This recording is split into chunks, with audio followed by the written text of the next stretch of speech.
გამარჯობა, ეს არის ცოდნის მოყვარე პოდკასტი. დღეს არის ოთხშაბათი და მე რა თქმა უნდა მოგესალმებით ჩემი საყვარელი პოდკასტ არეად. დღეს ისევე როგორც ყოველ ოთხშაბათს ძალიან საინტერესო თემაზე ვისაუბრებ და ეს ეპიზოდი მინდა რომ ნახოს არა მხოლოდ ქალებმა, არამედ მამაკაცებმაც.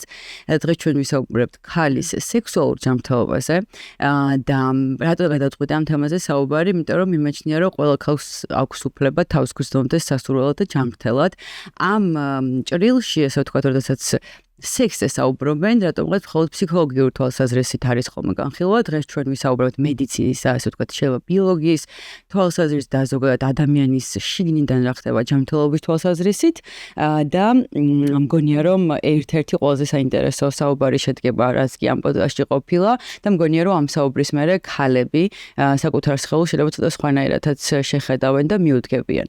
სანამ სტუმარს გაგაცნობთ, ჩემს არაჩვეულებრივ სტუმარს გეტყვით, რომ ცოდნის მოყვარე პოდკასტის წამდგენი არის 26 წლის გერმანული ბანკი, რომელიც არის პროკრედიტ ბანკი და ამ ეპიზოდის მხარდაჭერი არის PSP. გაგაცნობთ საინტერესო საკვებდანამანს, როგორც ყოველთვის PSP გვიმზადებს ხოლმე და გვაცნობს. ეს არის ჯუბექსტრა, ამვილაბის პროდუქტია.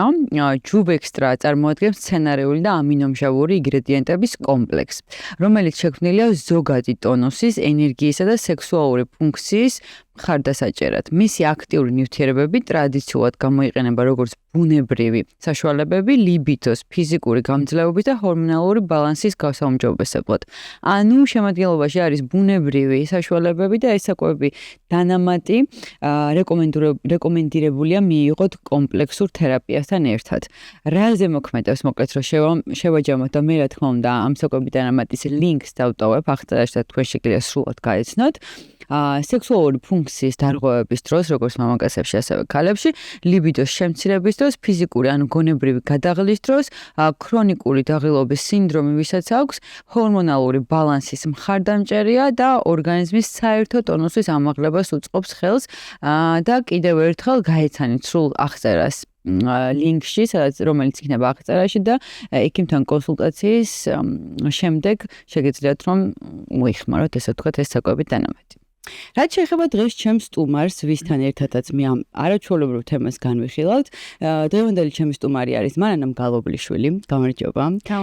მე ვიცი და დამწნებულია რომ ბევრი ჩემი მაყურებელი გიცნობთ და საყვარელი ექიმიც ხართ მათი. ვინც არ იცით, გეტყვით რომ ქალბატონი მანანა არის ექიმი რეპროდუქტოლოგი, მანანამ გალობლიშვილის რეპროდუქციული მედიცინის ცენტრის დამფუძნებელი. და დავიწყოთ ესეთი. დიდი მადლობა მოწვევისთვის. ძალიან მიყვარს თქვენი პოდკასტი. მანქანაში ვზივარ, უსმენ თქვენ პოდკასტს ხშირად. ძალიან მიხარია რომ სტუმარი მეუბნება ამას და თან თქვენაირი სტუმარი ამას აღნიშნავს. მოდი დავიწყოთ საუბარი. ჩვენ პატარა ესეთი გავიცანეთ ერთმანეთის წინასწარ, როცა კამერებს ჩავთავდით და პირველი კითხვა, რასაც დავსვავ, ეს არის რომ აი ხშირად გვსმენია რომ რაღაცა ქალი არის დაღლილი და არ უნდა სექსი. შეიძლება ქალი იყოს დაღლილი და არ უნდა და სექსი, მაგრამ ამასთან ერთად შემოდის მოთამაშე არეალზე ისეთი, ასე ვთქვათ, სახელები, როგორიც არის ტესტოსტერონი და დოფამინი. თქვენ აგვიხსენით რა როლს თამაშობს ქალის სურვილში და საერთოდ რა ხდება ლიბიდოს კუთხით? რა როლს თამაშობს ეს ჰორმონები ქალის სურვილში? ზოგადად უნდა გვახსოვდეს, რომ ლიბიდო ეს არ არის მხოლოდ ორგანიკა, ხო, ორგანული რაღაცა ცვლილება და არ არის მხოლოდ ფსიქოლოგია, ანუ ემოციები, ეს არის ასევე ძალიან რთული ბიოქიმიური პროცესი. და რომლებშიც ძალიან მნიშვნელოვან როლს ასრულებენ აი სწორედ ის ჰორმონები, მე მგონი ახსენეთ, დოფამინი და ტესტოსტერონი, მაგრამ არა მხოლოდ ეს ჰორმონები, არამედ მაგალითად ესტროგენები ძალიან მნიშვნელოვანია. ფარისებრი ჯირკვლის ჰორმონები, კორტიზოლი და კიდევ პროგესტერონი, პროლაქტინი, ძალიან ბევრი ჰორმონია და ეს არის ურთულესი სისტემა. ისინი ერთმანეთთან ურთიერთობენ, ისინი მათი რაოდენობის გარკვეული ზრდა, ზედმეტი ჭარბის ზრდა ზოგჯერ იწვევს ლიბიდოს დაქვეითებას ან პირიქით ლიბიდოს მომატებას.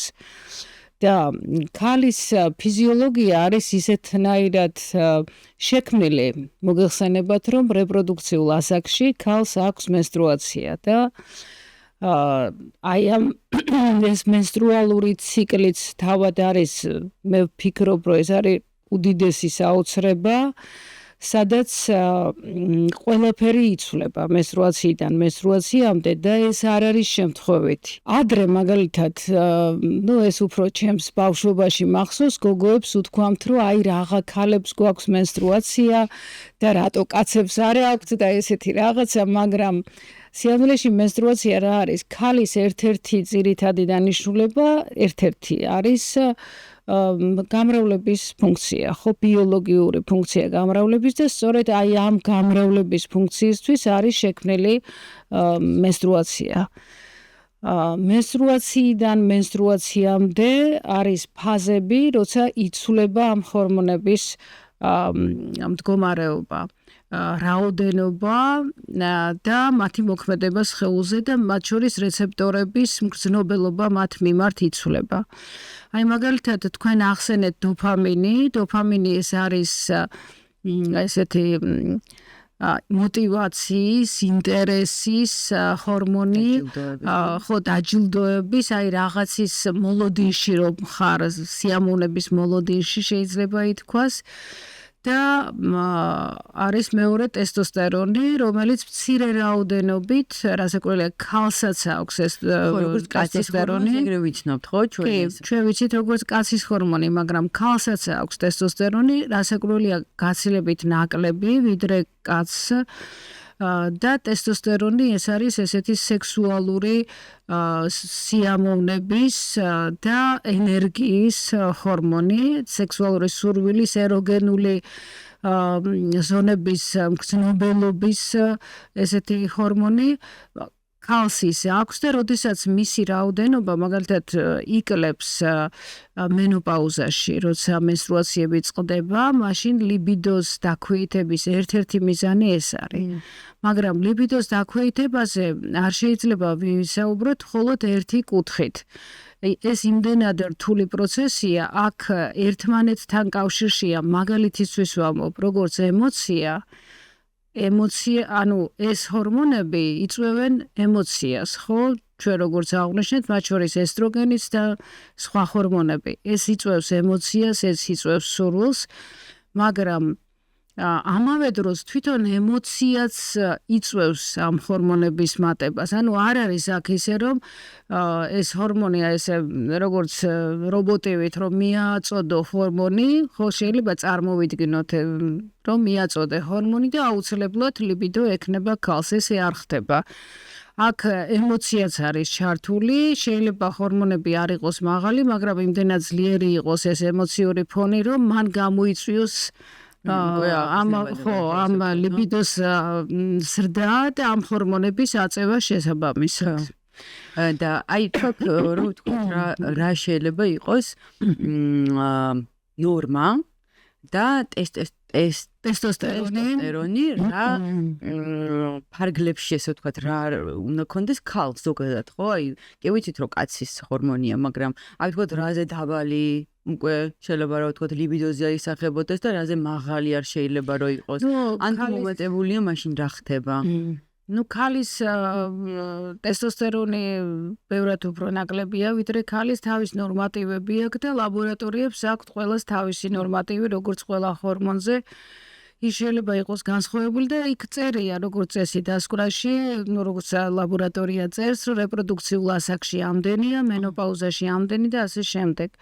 და ქალებისთვის სხვა ნორმატივებია, კაცებისთვის სხვა ნორმატივებია. ისაც ქალისთვის ნორმა, კაცისთვის დაბალია და ასე ესეთნაირადაა მოწყობილი და თუ ტესტოსტერონი თქვენ რა მკითხეთ, თუ ვთქვათ მაღალია ძალიან რაღაც ამ რეპროდუქციულ ასაკში რა ნორმაზე მეტია, მაშინ რა ხდება? თუ ტესტოსტერონი ნორმაზე მეტია, მაშინ ეს იწვევს, კი, შეიძლება ლიბიდოს ზრდაც გამოიწვიოს, შეიძლება არ გამოიწვიოს, იმიტომ რომ მე ვთქვი რომ ერთი ჰორმონი არ არის აქ მხოლოდ კი, ლიბიდოს და შეიძლება, მაგრამ ამავე დროს შეიძლება სხვა ცვლილებებიც გამოიწვიოს. აი თუნდაც გავიხსენოთ ესეთი მდგომარეობა, პოლიკისტოზური საკვერცხების სინდრომი, როდესაც არის ჰორმონი, როდესაც არის ჰიპერანდროგენია არის ორგანიზმში, ცნობილია, ანუ ტესტოსტერონის ჯგუფის ჰორმონები, იქ რამდენიმე ჰორმონია ბევრია და ისინი არის ცოტა უფრო მაღალი, ან რომელიმე მათგანი. და ვისაც აქვს ეს მდგომარეობა, ხშირ შემთხვევაში უჩივის რას? ჭარბთმიანობას, აკნეც ამის შედეგია, იმიტომ რომ მაღალი ტესტოსტერონი ხელს უწყობს ანუ ცხიმის წარმოქმნას კანში, კანქვეშ და ეს ხელს უწყობს აკნეს განვითარებას. ანუ აი ეს ცვლილებები შეიძლება იყოს. ნუ ზოგადად ეხლა ნორმის ფარგლებში ყველაფერი კარგია, არც ჭარბი, არც ნაკლები. ხო, და ამის კურნალობის მეთოდებიც არსებობს, რომ ტესტოსტერონი დაწიოთ აბლა, იმიტომ რომ არის მაღალი და იწვევს სხვადასხვა ტიპის ცვლილებას, დისკომფორტს, უქმნის ქალს. კი ბატონო, სანამ შემდეგ თემაზე გადავალ, მაშინ აი ამ თემას ისე ბოლომდე იმას ვთქვათ, რა მკურნალობის მეთოდები არსებობს? რა მკურნალობის მეთოდები არსებობს ლიბიდოს მხრივ? კი ბატონო, ლიბიდოს მხრივ, ერთის მხრივ და მეორეს მხრივ რატო ვერ ვამბობ ამ სიტყვას? ტესტოსტერონის მაღალის და პირიქით დაბალი შემთხვევაში რო აიწიოს და შემთხვევაში დაიწიოს. ეხლა მკურნალობას გააჩნია თქვენ რას გულისხმობთ? ესე იგი, თქვენ გულისხმობთ მკურნალობას, ლიბიდოს დაქვეითების მკურნალობას. ხო, ეს უნდა ჩვენ განვიხილოთ უფრო კომპლექსურ ჭრილში. აქ მნიშვნელობა აქვს ძალიან ბევრ ფაქტორს. ერთი ის, რომ რამდენი წლისაა ქალი, როგორი ურთიერთობა აქვს მას თავის პარტნიორთან,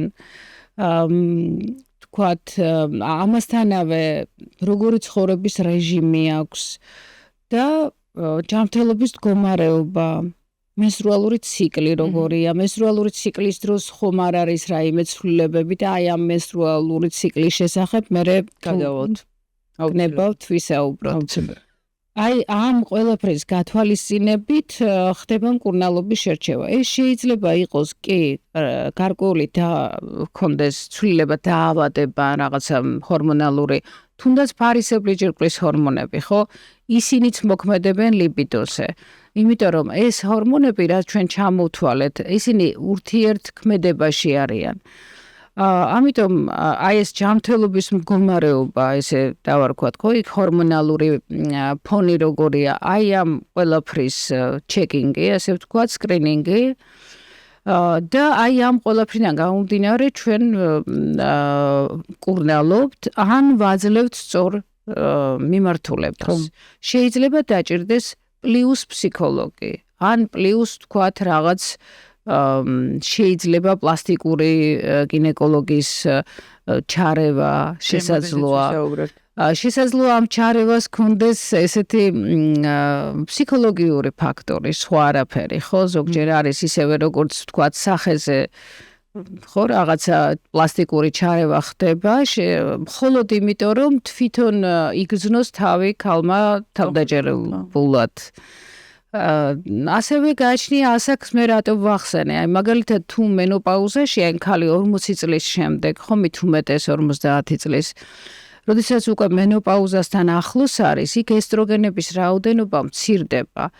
და ესტროგენების რაოდენობის შემცირებასთან ერთად ტესტოსტერონიც მცირდება.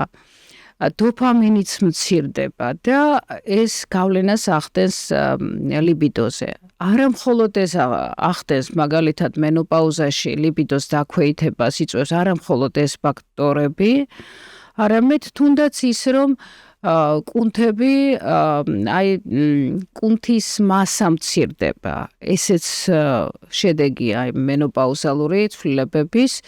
უფრო ელასტიურობა მცირდება. აი როგორც ვიცვლებით გარეგნულად, სახის კანი, თმა, ჩხილი, ყველაფერი იცვლება, ხო? ესე იცვლება ეს ინტიმურ ზონებშიც და რასაკვირველია ეს გავლენას ახდენს ლიბიდოზე. მე მაგალითად მახსოვს რომ ბევრი შეიძლება საინტერესო გავიხსენო, მაგრამ ერთს გავიხსენებ ჩემი საქმიანობიდან ესეთ შემთხვევას, რომ მოვიდა ქალბატონი ახალგაზრდა საკმაოდ 30-35 წლის ალბათ, რომელსაც ყავს ბავშვები, შვილები, ყავს მეუღლე, უკვე არიან ერთად, სადღაც არ ვიცი 8-10 წელია ალბათ.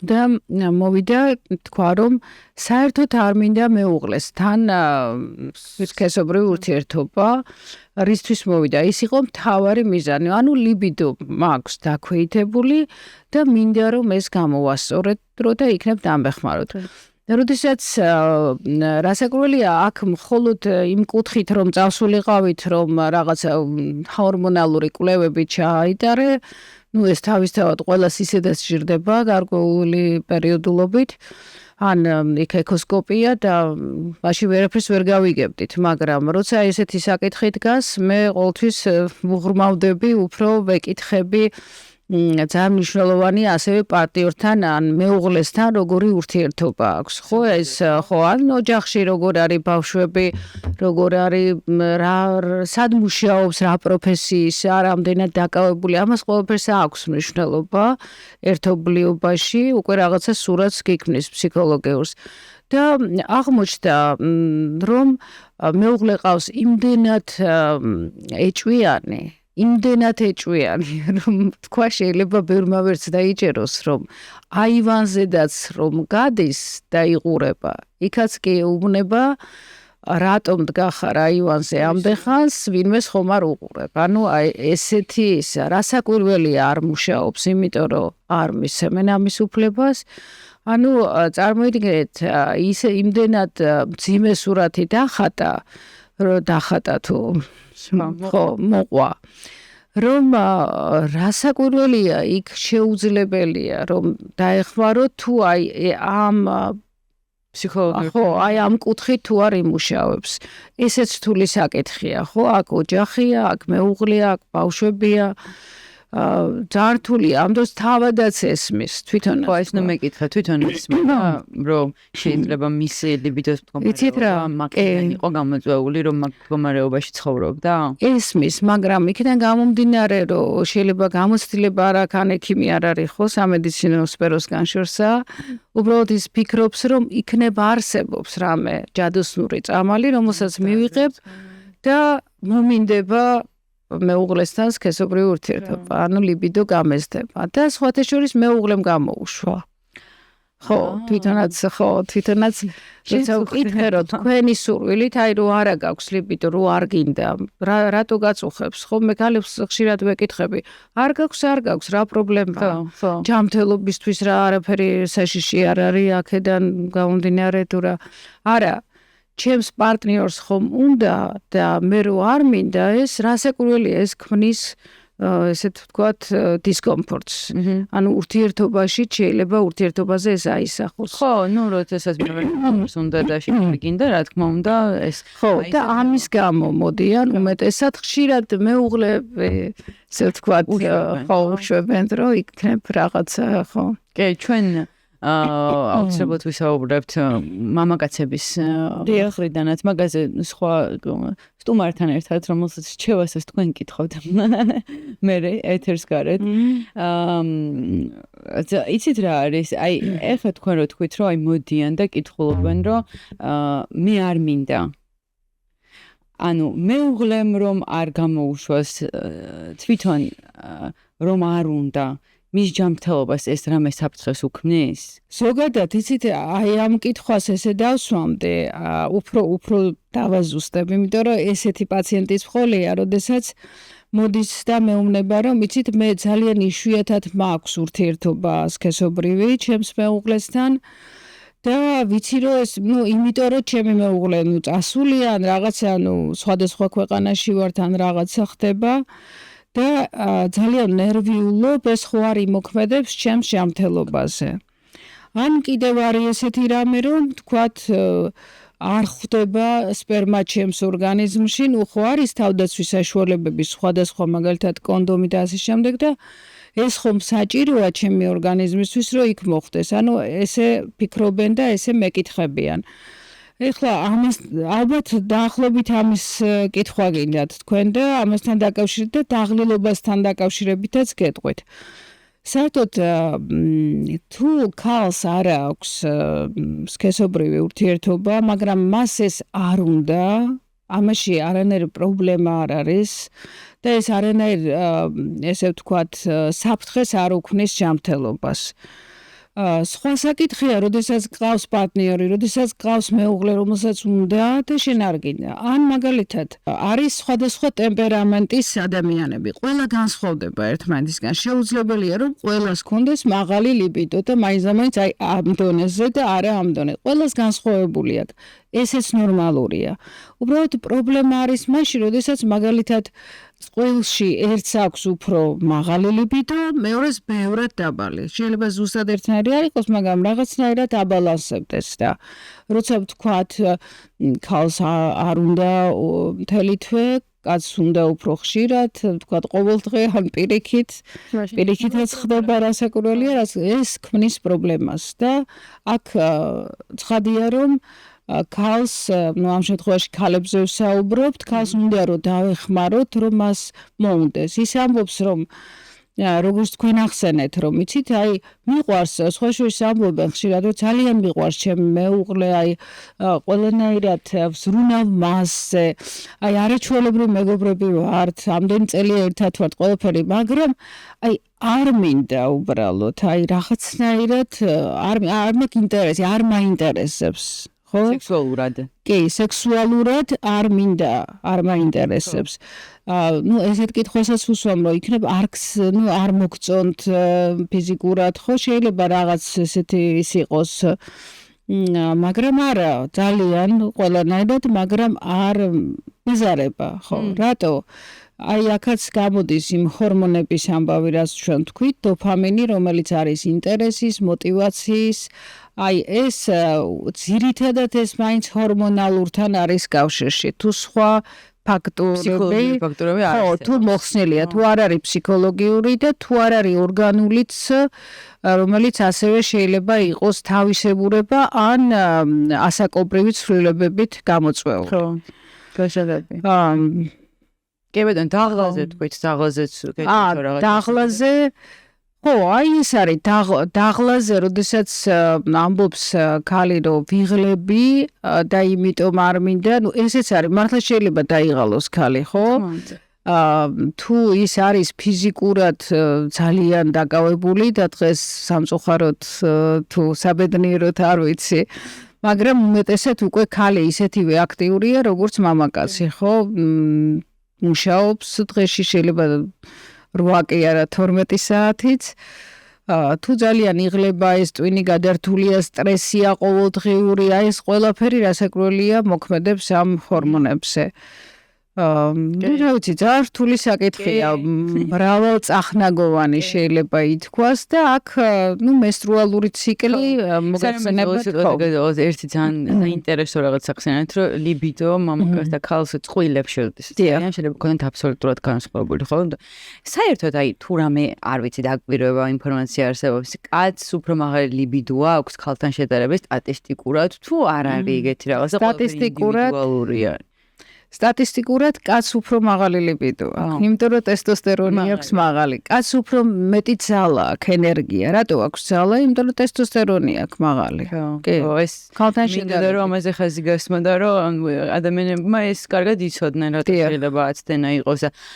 მე ჩემას გეტყვით განაჩენად და მე ხე გადავიდეთ ციკლთა და ციკლის გავლენაზე სექსუალურ სურვილებთან დაკავშირებით ჩვენ როგორც ვიცი ჩვენ ვისაუბრეთ ციკლთან დაკავშირებით ამ პოდკასტში და ეხლა რაღაცნაირად ესე შევეხოთ რომ არსებობს 4 ფაზა და ამ 4 ფაზაში აბსოლუტურად განსხვავებული სურვილები აქვს ქალებს და აბსოლუტურად განსხვავებული აღგრძნების რაღაცა დონე ესე ვთქვათ თქვენ უკეთესად მოგვიყვებით და მინდა რომ აი მოვყვეთ რა ციკლის მომენტში შეიძლება რომ იყოს ურამეტი აღგზნებადობა და საერთოდ შეიძლება არ იყოს სურვილი არანაირი. როგორც ჩვენი საუბრის დასაწყისში ჩვენ ვახსენეთ, ეს მენსტრუალური ციკლი ეს არის შექმნილი, ანუ ბუნებამ შექმნა იმისათვის, რომ ქალის ორგანიზმი მოამზადოს ორსულობისთვის, იმისთვის რომ ორსულობა დადგეს. და ყოველი menstruალური ციკლი და ციკლი ჩავთვალოთ menstruაციის პირველი დღიდან შემდეგი menstruაციის პირველ დღემდე. ეს არის მზადება ორსულობისთვის. ესე ჩადო ქალის ბუნებაში, ესე ჩადო ქალის ფიზიოლოგიაში ბუნებამ ეს საკითხი და გამომდინარე აქედან ეს ჰორმონალური ცვლილებებიც და მათ შორის ლიბიდო სწორედ ამ ძირითადი მიზნის გარშემო არის. ამას ემსახურება.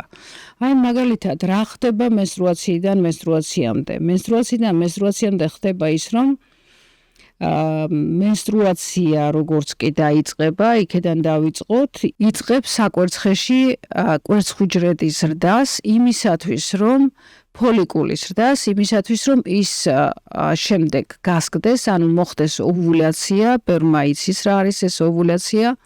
და კვერცხუჯრედი გამოვიდეს გარეთ და განაყოფიერდეს სპერმატოზოიდი. თუ რასაკვირველია იქნება კონტაქტის სქესობრივი და თუ რასაკვირველია ის შეძლებს მის განაყოფიერებას. ეს პროცესი და ოვულაციამდე, ეს არის menstruacიის შუა ფაზამდე. ოვულაცია ხდება menstruალური ციკლის შუა პერიოდში, განაყოფიერების დღეებს რო ეძახიან, ხო? ეს არის სწორედ ოვულაცია განაყოფიერების დღეები menstruacიული ციკლის შუა პერიოდში. ამიტომ ჰორმონებიც ესეა, ყველაზე მაღალი ლიბიდო როდისაა განაყოფიერების დღეებში.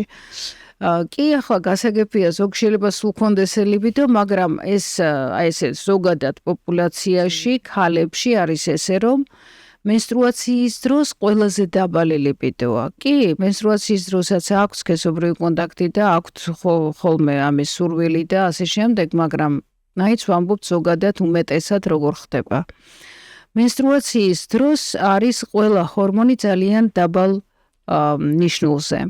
ამიტომ menstruacიის დროს არ არის ლიბიდო დაბალია, ხასიათიც ესეთი არ არის კარგ ხასიათზე, შედარებით გაღიზიანებული შეიძლება იყოს ქალი და მაგრამ მალევე დაახლოებით 2-3 დღე ჭირდება, მაქსიმუმ 4, რომ ისევ ხასიათი გამოკეთდეს და ისევ უფრო შრომისუნარიანი გახდეს, უფრო ესეთი შეიძლება იდეებიც უფრო კარგი მოუვიდეს, უფრო კარგად კონცენტრირების უნარი გაიზარდოს და თავისთავად ლიბიდოც გაიზარდოს, იმიტომ რომ ამ დროს იწყება ამ ფოლიკულის ზრდასთან ერთად საკვერცხე გამოიმუშავებს უფრო მეტ ესტროგენს, ანუ ესტროგენების რაოდენობა მატულობს და ტესტოსტერონის რაოდენობაც მატულობს მცირედ, რასაკვირველია, მაგრამ ეს ყველაფერი მოქმედებს ლიბიდოზე. ლიბიდოც მატულობს და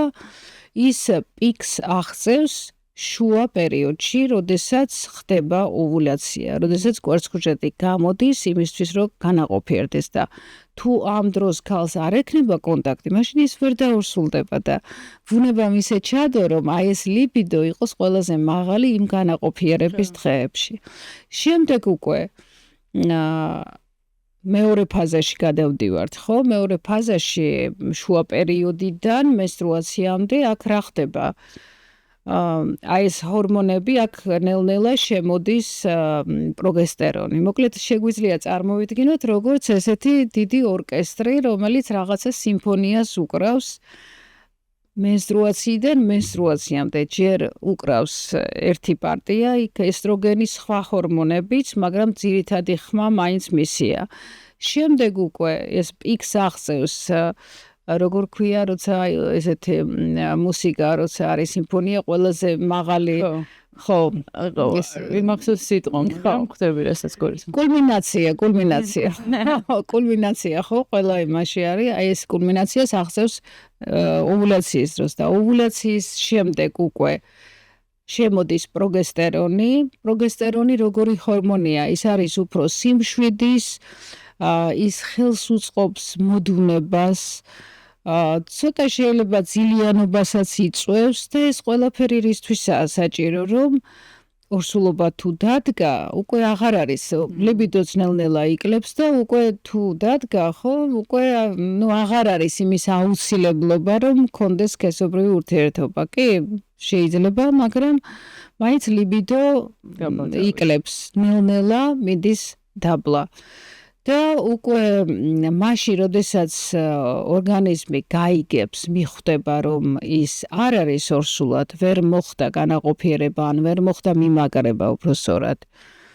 აი, მაშინ უკვე ხდება ამ ჰორმონების ძალიან მკვეთრი ვარდნა. PMS-ის პერიოდს, რასაც ვუძახით. და სწორედ აი ამ მკვეთრი ვარდნის დროს დაიწყება PMS-ი, რასაც ამბობს პრემენსტრუალური სინდრომი. ესეც ქალებს სხვადასხვანაირად აქვთ გამოხატული, ზოგს მეტად, ზოგს ნაკლებად, მაგრამ კედლებზე გადის და ძალიან ცუდ ხასიათზეა და არაფრის დანახვა არ უნდა და ყველაფერი აღიზიანებს. გაღიზიანებულობა, ბრაზიანობა, ზოგს მადა ეზრდება ძალიან, ზოგს რაღაცა ტკივილები, დისკომფორტი, შეშუპებასავით, ხო, უფრო რაღაცა ისე კარგად ვერ გამოვიყურები, სხვა შორის ამ პრემენსტრუალურ დროს უფრო აკნეც უფრო უმწვავდება ზოგიერთს. და აი ეს პერიოდია, როდესაც ძალიან ცუდ ხასიათზეა ქალი. ხო, და შესაბამისად არ აქვს არაფრის და ლიბიდოც დაბალია. ამ დროს არის ლიბიდოც დაბალი და საინტერესო ის არის, ხო, საიდან იგებს ორგანიზმი, რომ არ დადგა ორსულობა. ხო, რამდენი ხნით ადრე დაახლოებით 1 კვირით, სადღაც 10 დღით ადრე, გააჩნია რამხელა ციკლია, ხო? დაახლოებით 5 დღით, 7 დღით ადრე ორგანიზმმა იცის, რომ არ მოხდა ორსულობა. ჩვენ ჯერ არ ვიცით, ხო, ქალმა ჯერ ეს არ იცის და სხვათა შორის, როდესაც აი ეს არის ეს მომენტი, რომ ქალები, რომელთაც აქვთ პრემენსტრუალური სინდრომი, მათ ყოველთვის აქვთ ოვულაცია. იმიტომ რომ შეუძლია არის მაგალითად მდგომარეობები, როცა ქალს ოვულაციები არ აქვს, ხო, ანოვულატორული ციკლები აქვს ხშირად. მაგალითად პოლიკისტოზური საკვერცხების სინდრომის და კიდევ სხვა მდგომარეობების დროს. ამ დროს მათ პრემენსტრუალური სინდრომი არ აქვთ გამოხატული, საერთოდ არ აქვთ. ან აქვთ ძალიან ოდნავ გამოხატული. მაგრამ ლიბიდო იგივენაირად აქვთ მაშინაც თუ მაგას დაქვეითებულია. იქ უკვე არეულია. აი იქ სადაც უკვე ხო მენსტრუაცია არ არის რეგულარული. ის არ არის 28-30 დღიანი ან 35 თუნდაც ის შეიძლება მოდიოდეს 6 თვეში ერთხელ. ამიტომ იქ არ არის ესეთი კანონზომიერება, იქ ორკესტრი დაშლილია. მოკლედ და არის ის, რომ სხვათა შორის ამ პოლიკისტოზის დროს ეს ისე მაგალითად მომყავს, მაგრამ არ უნდა შეეშინეთ, პოლიკისტოზი არ არის ესეთი ვერაგი დაავადება, ეს მოგვარებადია ზოგადად, მაგრამ უბრალოდ მაგალითისთვის მომყავს, რომ პოლიკისტოზის დროს სხვათა შორის აი ჰორმონალური დისბალანსის გამო ხშირად აქვთ დეპრესიული ფონი. ერთ-ერთი სიმპტომია პოლიკისტოზური საკვერცხების სინდრომის, იმიტომ რომ არ არის ეს ჰორმონები არასწორად მუშაობს და ეს პრობლემას უქმნის აი ამ ფსიქოლოგიურ განწყობას და ეს გრძელდება დიდხანს და არა ისე როგორც კლასიკურად ჩვეულებრივ მენსტრუალურ ციკლში. განსაკუთრებით, ბატონო, ეხლა ძალიან საინტერესო არის, ანუ მამაკაცები თუ მოვისმენენ ახლა ამ ეპიზოდის დროს, ანუ რაღაცნაირად მგონია, რომ მათი პარტნიორების მენსტრუალური ციკლის პერიოდი უნდა იცოდნენ იმისთვის, რომ მიხვდნენ, როდის არის მათი პარტნიორი ყველაზე ამაღლებულ განწყობაზე. კი, თუ ცუდ ხასიათზე უნდა ჩაიხედონ კალენდარში, უნდა ნახონ რომელი დღეა და იქიდან გამომდინარე. იმიტომაც არის, რომ ალბათ იმიტომ არის, რომ ქალის, ადრე მახსოვს ეს გამონათქვამი, შეიძლება ეხლაც არის, რომ მარტივით არისო, რაღაცა ლიტერატურაში წამიგითხავს, რომ ქალის მგონი სიმღერაც არის ეგეთი, რომ აი ქალის ბუნება არის მარტივითო, ქალის ხასიათიო, ანუ მარტი როგორია, რომ ხან წვიმს და ხან მზეა. და მე ვფიქრობ, რომ და საერთოდ ცვალებადი ხასიათი აქვს ქალს, ხშირად გაგვიგია ამის შესახებ და მართლაც ესეა. და ეს არის შედეგი მენსტრუალური ციკლის, რომელიც მას აქვს და რომელიც ესე ჩადო ბუნებამ და ესეა საჭირო ალბათ. ხო, და რაღაცნაირად რაც დრო გადის თუ შეგაწყვეტნეთ ბოდიში, რაც დრო გადის, მით უფრო ხვდები რომ რაღაცნაირად ამ მენსტრუალური ციკლის ცოდნა მოსმენა, ესე ვთქვათ, ძალიან ბევრს ნიშნავს ქალისთვის, პარტნიორისთვის კი არა, თვითონ თქვათ პირადად ჩემთვისაც რა, რომ აი რაღაცნაირად ვიცი, რომ რაღაცა პერიოდი შემიძლია ძალიან შრომის უნარიანი ვიყო და ამ დროს ვიტვირთავ თავს, რაღაც პერიოდში ხვდები, რომ უბრალოდ ფოკუსს ვერ ვიჭერ და ჯობია რაღაც. და ბევრჯერ მომისმენია, რომ აი ცოტა უფრო ასაკიანი ადამიანი სად იყო ჩვენ დროს ეგრე და ვისეცალა ეხა მაგისთვის მოესმინა და ასე შემდეგ და ასე შემდეგ და ვთქვათ ეს პრემენსტრუალური სინდრომი საერთოდ არ არსებობდა და არ ვიცოდით რა იყო, ხო? ანუ რო არ იცოდნენ რა იყო ეგ ხო არ ნიშნავს რომ არ არსებობდა. უბრალოდ ყურადღებას არ აქცევდნენ რაღაც ტიკედა და არა უშავს რომ მткиვა, ხო? და რეალურად ხო რა ხელმისაწვდომობა აქვს აი ყველანაირად რა. ესე ბევრი რამე იყო ესე, მაგალითად, menstrualuri ტკივილი უნდა მოითმინო, ხო, ქალმა. კი, პრინციპში ბუნებრივია, შეიძლება ბუნებრივი იყოს, რომ ტკივილია, დისკომფორტია, პრემენსტრუალური სინდრომი ხომ უნდა მოითმინო და მოითმინო, ეს ჩვეულებრივი ამბავია. კი, ბუნებრივია, ფიზიოლოგიურია, ვიმეორებ, მაგრამ თუ ეს ფიზიოლოგიური თავისებურება გიქმნის პრობლემას, თუნდაც სოციალურ ურთიერთობაში, ხო, ახლობლებთან თუ თანამშრომლებთან და ზოგადად ადამიანებთან, თუ ის აქვეითებს შრომის უნარიანობას, მაშინ ეს არ არის ნორმალური, ყოველ შემთხვევაში შეიძლება ამის ასე ვთქვათ, სრულად მოგვარება თუ არა, შემსუბუქება შესაძლებელია. იგივე მაგალითად მენოპაუზაში ქალები როგორ ითმენდნენ ადრე განსაკუთრებით აი ამ საშინელ მენოპაუზალურ სიმპტომებს, იცით, ეს შეხურებები, ალები, აი ეს ოფლიანობა, გაღიზიანებულობა, აქ არის მთელი კასკადი აი ამ პრემენსტრუალური სინდრომი რო წარმოიდგინო და რო გრძელდება გაუჩინებლად და პლუს დამატებული ალები და შეხურებები, ხო? მაგრამ ეხლა არსებობს უკვე ამის მკურნალობა, თუმცა დღესაც არიან ქალები, რომელთაც გონიათ, რომ ეს არის ბუნებრივი და ამიტომ უნდა მოითმინონ. კი, ბუნებრივია, ფიზიოლოგიურია, მაგრამ ის აუარესებს ცხოვრების ხარისხს, ის არა მარტო ცხოვრების ხარისხს, ის ჯანმრთელობაზედაც ძალიან ცუდად აისახება. და აქედან გამომდინარე, რასაკვირველია, შეიძლება მისი მოწესრიგება და შემსუბუქება. და ფსიქოლოგიაზეც ისახავს, რომ რაღაც გაწუხებს, მოусვენრად ხარ, რანაირად უნდა იყო, ხო, ეს რაღაც. ურთიერთობებზე, ყველაფერზე აბსოლუტურად. უბრალოდ აი ქალს, ვისაც აქვს ესეთი ძლიერი სიმპტომები, აი ვერ მუშაობს, აი თუნდაც სამსახური აქვს და ვერ მიდის სამსახურში, ვერ აკეთებს თავის საქმეს. ესე იგი, რამხელა რაღაცა ოჯახში ვერ აქვს ურთიერთობა ოჯახის წევრებთან. ეს ძალიან დიდი პრობლემაა, თუმცა მისი მოგვარება უკვე შესაძლებელია ჩვენ. როგორ არის შესაძლებელი, როგორც რაღაცა კონკრეტული მკურნალობა არის, თუ ასე უძლევთ ექიმთან ვიზიტის შემდეგ უნდა მოხდეს ამაზე საუბარი. როგორ გვარდება ეს ვაზომოტორული, ასე ქვია, ამ სიმპტომებს, ანუ ალების შეხურებები ასე შემდეგ. თუ ეს არის მენოპაუზაში, ანუ მენოპაუზის ცვლილებებით არის გამოწვეული და მენოპაუზა იცით რა არის, ეს არის როდესაც ასაკის მატებასთან ერთად კვერცხუჯრედები ილევა, საკვერცხის ფუნქცია ქვეითდება, შეიძლება ითქვას საკვერცხე იძინებს, ესე უყვართ თქვა, დიახ ესეა, რომ იძინებს ის, მინიმალურად მუშაობს, თავის საქმეს აკეთებს, მაინც ენდოკრინული ორგანოა, მაგრამ არ გამოყოფს ესტროგენს. და ესტროგენის მთავარი წყარო ეს არის საკვერცხეები. და არ არსებობს ქსოვილი,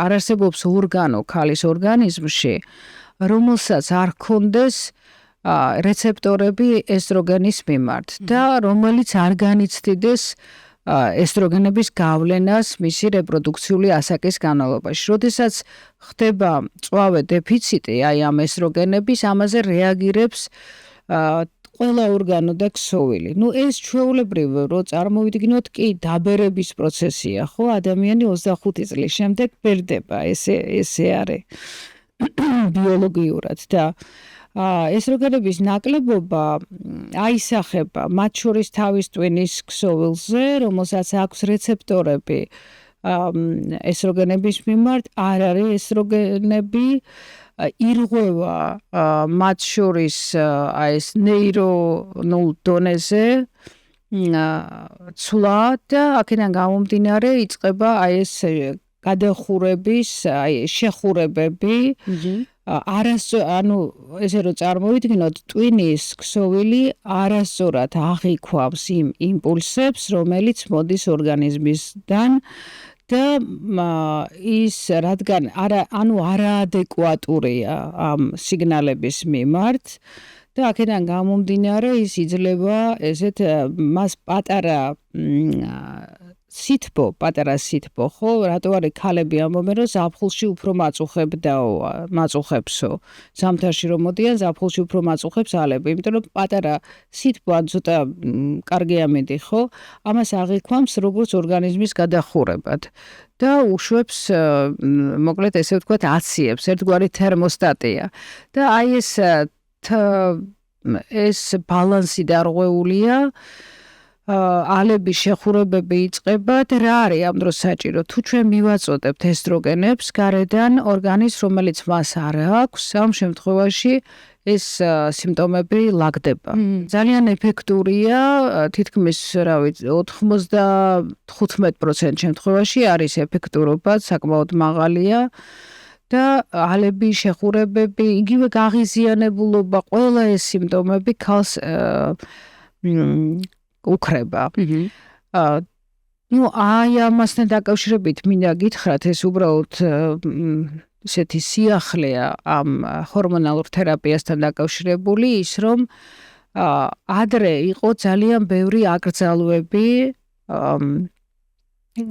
ამ ჰორმონალურ თერაპიასთან დაკავშირებით რომ ის იწვევს მე ვფიქრობ რომ საზოგადოებაში გავრცელებული ის აზრი იგივე კონტრაცეპტივებზე რომელიც თქვენ ახსენეთ ხო და საერთოდ ჰორმონებზე როცა ამბობენ რომ აი ჰორმონს არ დავლევ ჰორმონი იწვევს თქვათ რაღაცა პრობლემას იქ გასუქებას და ასე შემდეგ საერთოდ ჰორმონებზე ესეთი ცუდი წარმოდგენა ალბათ შექმნილია ისევ ექიმების ბრალია და მეცნიერების ალბათ იმიტომ რომ მაგალითისთვის ვამბობ ეხლა კონტრაცეპტივებს არ ვეხები ვამბობ ისევ ჰორმონებზე რომელსაც ქალი იღებს მენოპაუზაში მაგალითად იმისთვის რომ შევუმსუბუქოთ ის სიმპტომები აი ეს ამ ესტროგენებზე იყო ძალიან დიდი აკრძალვები ამ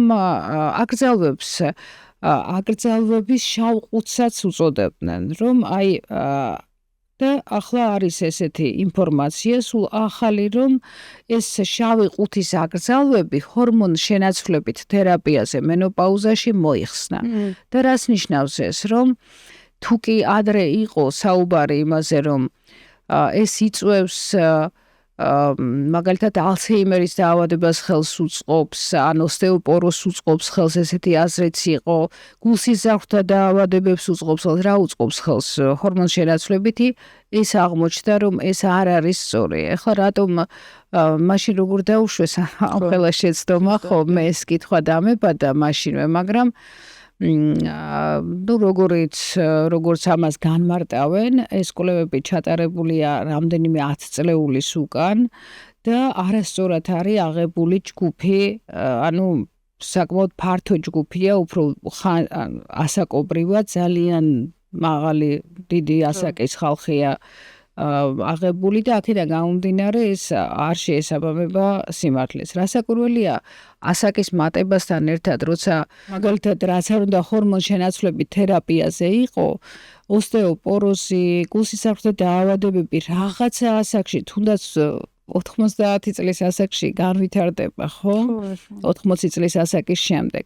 მაგრამ აქ საინტერესო ისაა, რომ კიდევ არის ის ესე ვთქვათ, ესეთი კონსენსუსი შედგა, რომ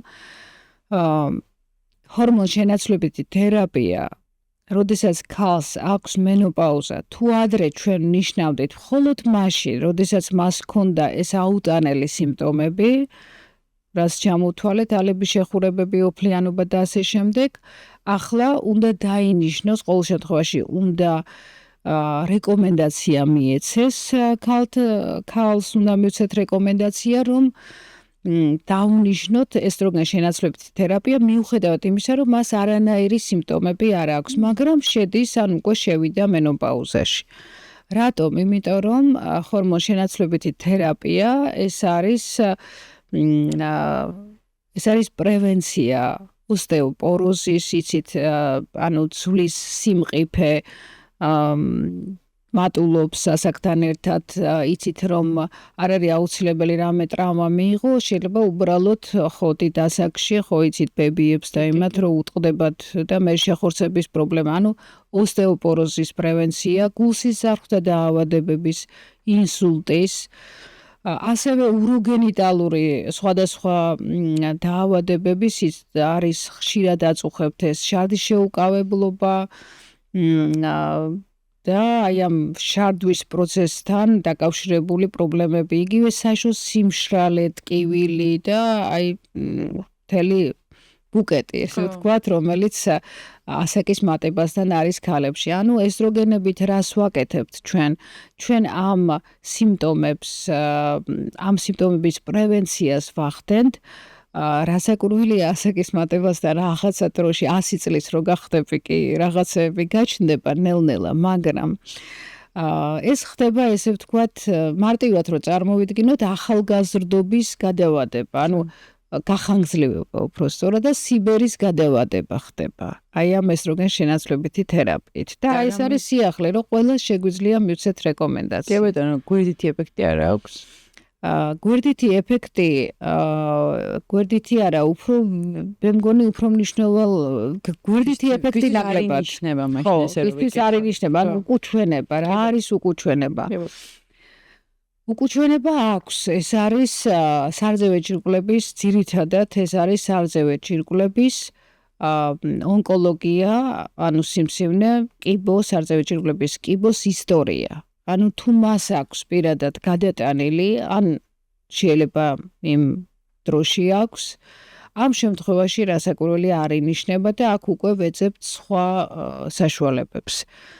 ან ოჯახური ისტორია, ხო, თუმცა ოჯახური ისტორია როცა არის, ცუძუს კიბოს მოგეხსენებათ, რომ გენეტიკური ფაქტორი ყველგან ფიგურირებს, ამ შემთხვევაში, აქაც თავისი მიდგომაა, ხო, არსებობს გენეტიკური ტესტი, რომელიც კეთდება, რომლითაც გაარკვევ, გაქვს თუ არა ეს განწყობა, ანუ როგორი შანსი გაქვს, როგორი რისკი გაქვს სარძევე ჯირკვლების კიბოსი და თუ ის მაღალია, მაშინ აქ ოპერაციული ჩარევა ხდება და როგორც აი ვიცით ეს ანჯელინა ჯოლიმ როგორც გააკეთა, მსგავსი ხო რაღაცა აი ეს გააკეთა მე როგორც ვიცი ესეა. ხო, ანუ ოპერაციული ჩარევა. კი ბატონო. ან კიდევ არის ის, რომ დღეს მაგალითად არ იყო ადრე, ესეც ახალია, საქართველოში ჯერ არ შემოსულა, თქვეს რომ მალე შემოვაო და ძალიან კარგი იქნება. იმ ქალებს, ვისაც ოღონდ ესტროგენ შენაცვლებითი არა, ანუ ჩვენ ამ შემთხვევაში ეს არ მოქმედებს ძვალზე და მაშინ სიმპტომატური მკურნალობა უნდა იყოს ძვალზე და იგივე უროგენიტალურ სიმპტომებზე. მაგრამ აი ეს აუტანელი ალების შეხურებები, ოფლიანობა, ეს გახიზიანებლობა, აი ამ ყველაფერზე ძალიან კარგად მოქმედებს კიდევ ახალი პრეპარატია, რომელიც არ არის ჰორმონი, მაგრამ ეს არის ნივთიერება, რომელიც მოქმედებს იმ ნეირონებზე, რომელიც არის ჰიპოთალამუსში, აი იმ ცენტრზე, სადაც ხდება ესტროგენების ესტროგენების რეცეპტორებზე მოქმედებს, ანუ ატყუებს მას და აქედან გამომდინარე ქალს უქრება ეს ვაზომოტორული სიმპტომები. და ეს უნდა იყოს აუცილებლად ექიმის მიერ დანიშნული. აუცილებლად, რასაკვირველია, ჰორმონალურიც, იგივე ეს და საერთოდ მცენარეულიც არის, ხო? სხვადასხვა საშუალებები, მაგრამ ექიმის დანიშნული უნდა იყოს, რასაკვირველია და გამოკვლეული უნდა იყოს ქალი. კი ბატონო. ეხლა გადავიდეთ ესეთ საკითხზე, რასაც ქვია სექსუალური აქტის დროს ტკივილი, ქალები განიცდიან ტკივილს საშოში თუ არ ვიცი აქტის დროს. რა შეიძლება იყოს ეს, რატო ხდება ტკივილი, რასთან შეიძლება გქონდეს საქმე, თუ შეგვიძლია რომ მაგაზე ვისაუბროთ. რატომ აქვს ქალს ტკივილი სექსუალური ურთიერთობის დროს? აქ მიზეზი ბევრია, ისევ დავიწყოთ ფსიქოლოგიით, ხო, ერთ-ერთი ფსიქოსომატური, საკმაოდ გავრცელებული, ეს არის ვაგინიზმი. ეხლა სექსოლოგები რაღაცნაირად სხვანაირად უწოდებენ, ეხლა აღარ მახსოვს, მაგრამ ვაგინიზმია ეს ძველი სახელწოდება, რაც ნიშნავს იმას, რომ გარკვეული ფსიქოლოგიური ფაქტორებით არის გამოწვეული ის, რომ ქალს აქვს შიში სქესობრივი კონტაქტის მიმართ, კერძოდ პენეტრაციის მიმართ და ის გზრობს ტკივილს. მართლა გზნობს ტკივილს, ანუ ეს არის ფსიქოსომატური. ზოგადად მე პაციენტებსაც ხშირად ვეუბნები, არ არსებობს ტკივილი, აი ნებისმიერი ტკივილი და ნებისმიერი ინტენსივობის, რომ არ შეიძლებოდეს, რომ ის იყოს ფსიქოლოგიური. ანუ ფსიქოლოგიურ ფაქტორს შეუძლია ძალიან ძლიერი ტკივილი გამოიწვიოს ნებისმიერი ორგანოსი. და მათ შორის აი ამ შემთხვევაში, როდესაც არის ქვეცნობიერად, ანუ ქალი ვერ ხვდება, მას უყვარს თავისი პარტნიორი, უნდა რომ მქონდეს, მაგრამ ვერ ახერხებს, იმიტომ რომ როგორც კი იწყებს სქესობრივ კონტაქტს, მაშინვე აქვს საშინელი ტკივილი. აი ეს არის ესეთი ფსიქოსომატური ვაგინიზმი, რომელიც სხვათაშორის ეს ვაგინიზმიც სხვადასხვა სიმძიმის არსებობს. მაგალითად, ისეთი, როდესაც საერთოდ ვერ ახერხებს ქალის სქესობრივ კონტაქტს და გამოსავალი აქ რა არის ისევ ფსიქოლოგის ფსიქოთერაპიები და რაღაც ვარჯიშებია გარკვეული, რომელსაც ასევე ფსიქოთერაპევტი უნიშნავს. არის ისეთი, რომელიც ის ახერხებს სქესობრივ კონტაქტს, ანუ პენეტრაციას, მაგრამ განიცდის ტკივილს. კი ახერხებს მაინც, მაგრამ ეს არის მისთვის ტანჯვა, ხო? ხო, ანუ უბრალოდ აქვს ახლა ისევ პარტნიორი. ხო, ისე იმიტომ რომ პარტნიორთან უნდა რომ მაგრამ ის სიამოვნებას საერთოდ ვერ განიცდის. არა თუ სიამოვნებას, არამედ ტკივილი. სხვათა შორის ამაზე გამახსენდა, რომ ზოგჯერ ყოფილა პაციენტი, რომ არაერთხელ რომ უთქვამთ ესე, რომ პრობლემა მაქვს, რომ აი არ მაქვს ორგაზმი. ხო, ანუ არ მაქვს სიამოვნება, აი საერთოდ სიამოვნებას ვერ განვიცდი და მე და ამასთან ერთად მეუბნება, რომ აქვს ტკივილი სქესობრივი კონტაქტის დროს. თუ გაქვს ტკივილი სქესობრივი კონტაქტის დროს, მაშინ ვერ გექნება სიამოვნება, ხო, ნებისმიერი ტკივილი და სიამოვნება ეს შორს არის. თუ ის რაღაც ფსიქოლოგიური გადახრა არ გაქვს და სიამოვნებს ტკივილი ზოგადად ადამიანს. ხო, ეგ კი. და ასე რომ პირველ რიგში ტკივილს უნდა მივხედოთ, ხო? აი ესეთი ტკივილი და არის, როდესაც ქალებს აქვთ ცოტა ოდნავ, ტკივილი ასევე და ესეც შეიძლება ფსიქოსომატური იყოს, ან დასაწყისში აქვთ უფრო. სხვა შორის უმეტესად არის დასაწყისში. აი როდესაც ამბობს პაციენტი, რომ მე მაქვს აი რომ ვიწყებს სქესობრივ კონტაქტს, მაშინ მიჭირს და მერე არა. მერე ეხსნება. კი, აი ეს უმეტესად არის, როდესაც არის ვაგინიზმი, ერთ-ერთი ესეთი დამახასიათებელია. შეიძლება რომ ერთი კითხვა დავშოტყნი, პრაქტიკიდან გამომდინარე, საიდან შეიძლება იყოს ეს, ანუ რა ფსიქოლოგიური ტრავმა თუ არ ვიცი, რა შეიძლება იყოს, რაც იწვევს ამ ყველაფერს. ხო, ეს ძირითადად ეს არ ნიშნავს იმას, რომ თქვათ კი, ისევე როგორც ყველაფერი შეიძლება გქონდეს ძალიან მძიმე ტრავმა გადატანილი ბავშვობაში ან თუნდაც ცოტა ხნის წინ, სანამ დაიწყებდა სქესობრივ ცხოვრებას, შეიძლება ესეც იყოს, შეიძლება არც იყოს ესე, მაგრამ ეს იყოს დაკავშირებული ქვეცნობიერად რატო ვამბობ, ანუ არის რაღაცა, რაც ჩვენ მეხსიერებაში დაილექა, მაგრამ ჩვენ ეს გვაკეთებინებს. მაგალითად, ჩემ თავზედაც შემიჩნევია, რომ ის რაც მე ბავშვობაში ჩამიდეს, კარგია თუ ცუდია, მე არ ვამბობ, რომ ცუდია ან კარგია, უბრალოდ რაღაცა ჩამიდეს და ამის გამო მე ამას ასე ვაკეთებ. იმიტომ რომ ზოგჯერ დავფიქრებულა რომ ყველა ესე აკეთებს, მე ესე რატო ვაკეთებ, ხო და ძალიან ღრმად რო ჩავუყვები, თუნდაც ბავშვობაში ხო, მე მახსენდება რატო და ზუსტ მიზეზს ვიგებ. ეს ძალიან ყველა დროზე, ყველა შემთხვევაში რასაკვირველია ვერ ვიგებ რატო. იგივენაირადაა, აქაც ქვეცნობიერად არის რაღაცა, რამაც მასზე ესეთი გავლენა იქონია და სწორედ აი ამასთან დაკავშირებით მუშაობს ფსიქოლოგი.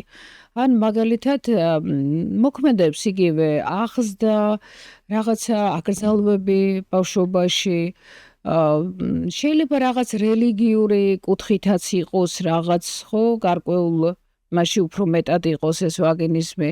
შეიძლება ძალიან თავისუფლად, ძალიან ლაღაზდიდნენ, მე კი არ ვამბობ რომ მაინც და მაინც რაღაც აკრძალვები, ხო, მაგრამ რაღაც შემთხვევა, ან ერთხელ ვიღაცამ რაღაცა თქვა. ან მაგალითად მეგობრებმა უთხრეს გოგოებმა რომ საშინელი მტკივნეულია პირველი სქესობრივი აქტი, ხო? აი ეს არის, ეს გავრცელებულია ზერო.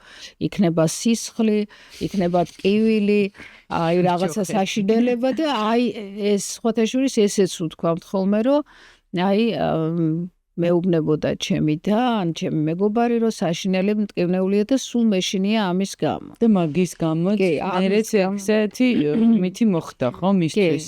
მე კი ახლა შეიძლება უთხრა ექიმა და მეუბნები რომ როგორ არის რანაირად, მაგრამ ეს არ ყოფნის, ის იმდენად აქვს უკვე ჩამშტარი. ხო. ერთხელ მახსოვს რაღაცას ვუსმენდი ამ თემაზე და იქ იყო ერთ გოგონა საუბრობდა, ქართველი არისო, რომ ჩემთვის იყო სექსი სიბინძურესთან დაკავშირებულიო და ამიტომ აი ძალიან დიდი ხნის განმავლობაში საერთოდ ვერ პარტნიორთან თუ როგორც იყო ვერ ვამყარებდი ვერანაირ ურთიერთობასო ამის გამო რომ აი იქით მიმდიოდა უგონებავ და არ მინდოდა რომ საერთოდ მაგას შევხებოდი და ძალიან დიდი მნიშვნელობა. სირცხვილი, მაგალითად, სირცხვილი, ხო? და რაღაცა აი ესეთი. ნუ იყო ახლა ადრე მაგალითად ეს უფრო დახურული, უფრო ტაბუდადებული თემა იყო. ამაზე საუბარი ხმამაღლა ეს წარმოუდგენელი იყო თუნდაც როგორც ჩვენ ვივართ და საუბრობთ. რა ვიცი, მე ვფიქრობ, რომ ყველაფერში ზომიერება საჭირო, არც ზედმეტად ვარქა, არც ესე. ძირითადად ეს არის. კი ბატონო. ზოგჯერ გაუგებარი მიზეზია. ხო, მაგრამ აი სწორედ ამ შემთხვევაში გვეხმარება ფსიქოლოგი. ეხლა ჩემ პრაქტიკაში იყო, ნუ ვიტყოდი ძალიან იშვიათად, მაგრამ იყო სულ რაღაცა 3 შემთხვევა, უკვე რამდენი წელია ვმუშაობ, როდესაც აი ამ ვაგინიზმის პრობლემით, რომ ვერ ვახერხებ კონტაქტს, პენეტრაციას, ვაგინიზმი აქვს აშკარად. და აუცილებლად როგორც გინეკოლოგი ვათვალიერებ გინეკოლოგიურ სავარძელზე სარკეებში საშოს ხო ყოველ შემთხვევაში სარკეს ვერ ვდგამ, ახლა არ ვდგავ უბრალოდ, იმიტომ რომ რადგან აქვს ტკივილი, უბრალოდ ვათვალიერებ, რომ რაღაც ხო არ არის ისეთი განსხვავებული და იყო შემთხვევა, როდესაც ჰქონდა ტიხარი. ანუ ტიხარი რას ნიშნავს? საშოში შესასვლელში ჰქონდა ტიხარი, ჩვეულებრივ, ხო, ტიხარი, ქსოვილოვანი ტიხარი, რომელიც რასაკვირველია ძალიან ძლიერ ტკივილს მისცემდა. და ძალიან მარტივად ანომალია ითვლება, არამედ ანომალია, ხო, მთავარია სხვა რამე ანომალია არ იყოს, მაგრამ ეგ არ აუშავს ტიხარი თუ ვიწრო, პატარა, ხო, არაფერი. ნუ ყოველ შემთხვევაში პლასტიკა კეთდება და მოგვარდება ეს პრობლემა. ეს ინტერესანტია. კი ბატონო, ასევე ბაქტერიული ვაგინოზიც ხომ არსებობს, რომელიც შეიძლება დაარღვიოს საშოში რაღაცა ეს ბაქტერიული გარემო და ამის გამო შეიძლება რომ ტკივილი არსებობდეს, იმიტომ რომ აი ხო არსებობს რაღაც გამონადენი, რომელსაც არ აქვს ყურადღებას, როდესაც ხალი ხარ ან რაღაცა ნორმაში მიგაჩნიოს, რამაც ეს შეიძლება გამოიწვიოს. მაგაზე თუ შეგიძლიათ რომ მოგვით. ბაქტერიული ვაგინოზი რა არის? ვიტყვი რომ ვინც არ იცის რომ ეს არის, როდესაც საშოში ბაქტერიებს შორის ირღვევა ბალანსი. საშო არ არის სტერილური ორგანო, როგორც ბევრს გონია. ამიტომ არის რომ ზოგჯერ, ნუ ამ ბოლო დროს უფრო იციან, რომ ეს არ შეიძლება, რომ აი რაღაცა გადადუღებული წყლით გამორეცხვებს იტარებდნენ საშოსი. რომ ის იყოს სტერილურად. და საშუალო არ არის სტერილური ორგანო, მასში არის უამრავი ბაქტერია, მათ შორის შეიძლება ისეთი ბაქტერიები, რომელიც ზოგჯერ ძლიერ ანთებას იწვევს, მაგრამ ეს საჭიროა, ესე უნდა იყოს, უბრალოდ ამ ბაქტერიებს შორის არის გარკვეული ბალანსი შენარჩუნებული, რის ხარჯზე ჩვენი ქალის ორგანიზმის იმუნიტეტის ხარჯზე, ხო, არის ადგილობრივი იმუნიტეტი. რატო არის, მაგალითად, როდესაც ზღვაზე ვიყავი და გამომწვავდა მაქვს გამონადენი იმის შემდეგ, ან გავცივდი და იმის შემდეგ მაქვს გამონადენი. ესე იგი, ჩვენი ბებიები, როცა ამბობდნენ, რომ ქვაზე არ დაჯდე, თორე გაცივდები, სადღაც სიმართლის მარცვალი არის მაგაში, რატო? იმიტომ რომ მათ როგორც ჩანს, მაშინ მედიცინაში შეიძლება ამ დონეზე არ იყო, მაგრამ მათ შეამჩნიეს, რომ როდესაც ქალი ქვაზე დაჯდებოდა, გაცივდებოდა ცივამინდში, ხო, მერე მას ჰქონდა გამონადენი საშოდან. ეს არის ის, რომ ამ დროს იმუნიტეტი ადგილობრივი ქვეითდება, ითრგუნება და ამის გამო ბალანსი ბაქტერიებს შორის ირღვევა, მრავლდება ის ბაქტერიები, რომელიც არ უნდა იყოს ამდენი, ანუ რაღაცა ირევა და აქედან გამომდინარე იწყება ანთებითი ფონი იქმნება. ანთება, იცით რაც არის, ეს არის ტკივილი, ეს არის გამონადენი, ეს არის დისკომფორტი და ეს თავისთავად ამ შემთხვევაში სქესობრივი ლიბიდოც ქვეითდება ამ დროს. უკვე ამ ორგანული ფსიქოლოგიურად რაღაცა კივა, ჩვეულებრივი ამბავია მოხდეს. კი ბატონო. ასევე ესეთი სათაურით მაქვს ფარული პათოლოგიები, რასაც გულისხმობ ენდომეტრიოზს და შეხორცებებს.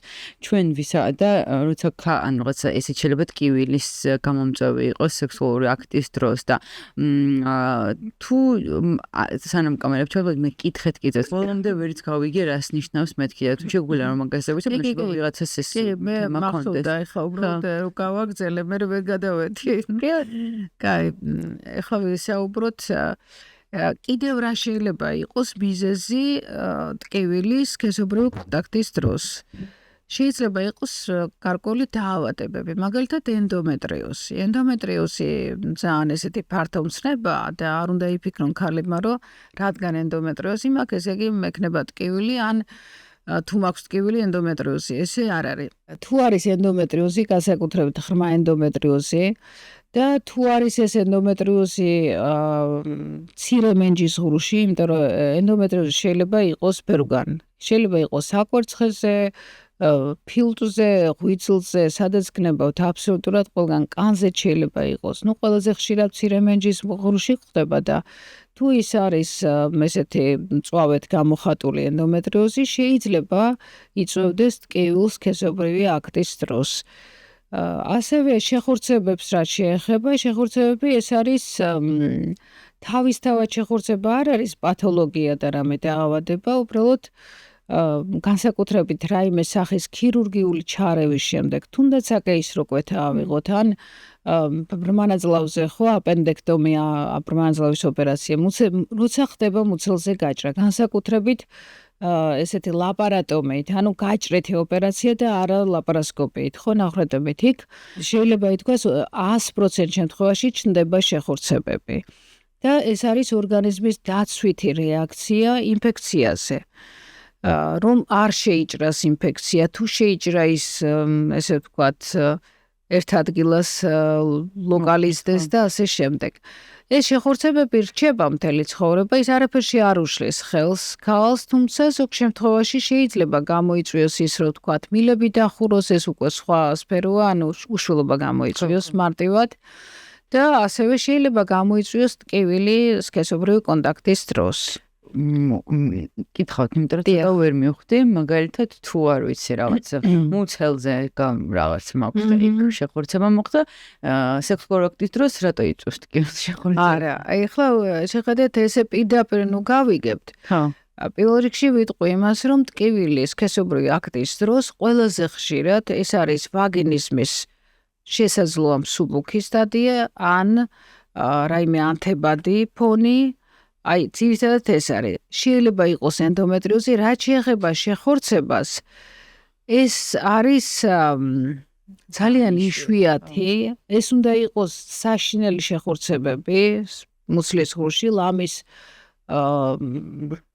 პერიტონით გადატანილი ლამის, ხო, აი ამ შემთხვევაში შეიძლება ხო გამოიწვიოს, უბრალოდ რადგან თქვენ მკითხეთ, ხო, მაინც გითხეთ, იმიტომ რომ ამ თემას რომ მუშაობდი რაღაცნაირად ეს.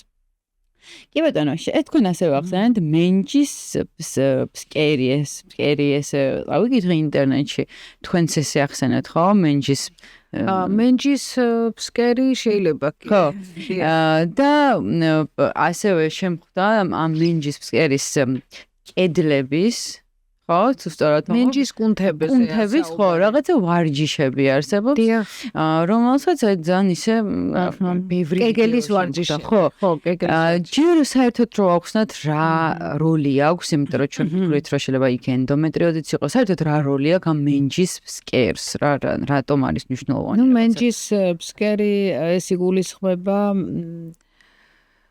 მცირე მენჯის კუნთები. სადაც არის საშუალო, ანუ სასქესო ორგანოებია იქ არის ასევე საშუალო ანუსი, არის შარტსადენი მილი, საიდან შარტი გამოდის და აქედან გამომდინარე ძალიან მნიშვნელოვანია ისევე როგორც ყველა ორგანო და ქსოვილი